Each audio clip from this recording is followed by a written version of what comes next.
Laissez t'introduire, Étienne. OK. Tu te considères ton métier?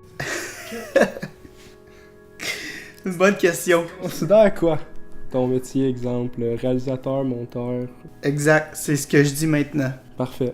Je dis que je suis réalisateur et monteur, même si je fais bien d'autres affaires que ça. Donc, t'es un réalisateur-monteur qui fait bien d'autres affaires. Ouais, c'est ça. Ces autres affaires-là, c'est quoi? Je suis aussi caméraman parfois, parce que parfois je filme ce que je réalise pas. Fait que je suis vraiment juste caméraman dans ce temps-là. Je suis aussi auteur, puis enseignant. Enseignant? Ouais. T'enseignes... J'enseigne la réalisation de cinéma documentaire à des gens en sciences humaines au Cégep de Saint-Laurent qui font leur travail de fin de deck, eux, plutôt qu'être un travail de recherche de 30 pages, c'est un documentaire qu'ils font dans un pays étranger.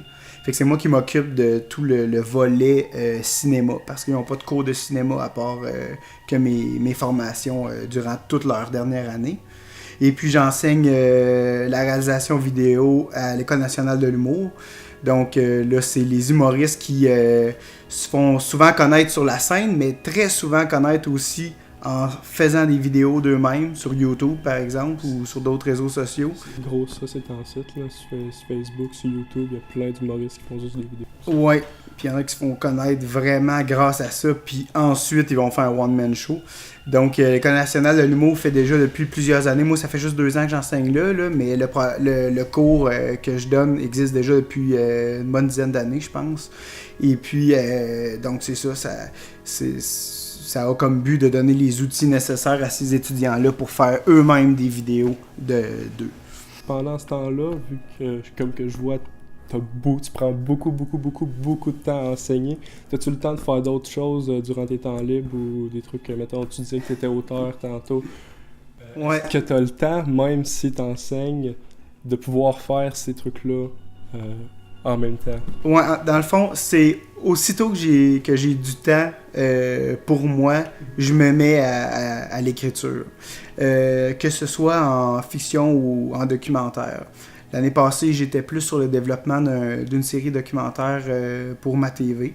Et puis, cette année, je suis plus sur l'écriture d'un roman, pas d'un scénario. C'est vraiment roman. Tu comptes faire un livre?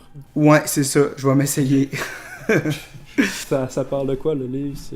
C'est un roman fantastique. Fait que c'est un monde, en fait, que j'écris depuis 10 ans. En février 2017, ça va faire 10 ans que je suis là-dessus. Puis là, j'écris depuis 1 an, je mets beaucoup de temps là-dessus. Puis comme c'est quelque chose de fantastique, je me retourne pas vers le cinéma à cause de ça. Parce que c'est vraiment un univers complètement créé. C'est pas un univers à la base réaliste avec un élément fantastique. C'est vraiment un univers fantastique. Donc, comme on n'a pas les moyens pour tourner ce genre de film-là au Québec, je me retourne vers le média du roman. C'est bon. C'est vraiment complètement style impensable à créer au niveau du cinéma. Ouais. Oh oui, c'est un fantastique médiéval. Okay. D'abord, ça part mal. Juste en partant, ça prend beaucoup de budget. Ensuite, c'est une très longue histoire qui s'étire présentement sur 7 romans. Fait que ça serait une série de livres. Puis il y a de la magie là-dedans. Il y a des créatures autres que des êtres humains. Fait que... ça serait tout le Game of Thrones. Ouais, c'est ça. Là. On serait plus dans le film américain que dans le film québécois. Là. Okay. Puis le genre, c'est très difficile de faire un film de genre au Québec.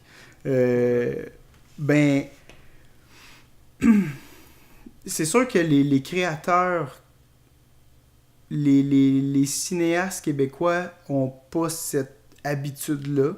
Ils n'ont pas cette expérience-là nécessairement, mais il y a aussi, je pense que ça vient aussi beaucoup du public. Le cinéma direct, qui est un courant documentaire, qui est pas mal le premier courant cinématographique au Québec, important, qui a lancé le cinéma québécois et qui l'a propulsé à travers le monde, a vraiment installé un ton réaliste au Québec, puis on n'a jamais vraiment quitté ce ton-là.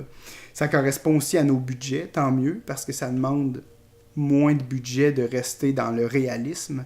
Mais on va beaucoup moins pardonner des erreurs, comment je dirais, des péripéties spectaculaires ou rocambolesques à une œuvre québécoise qu'à une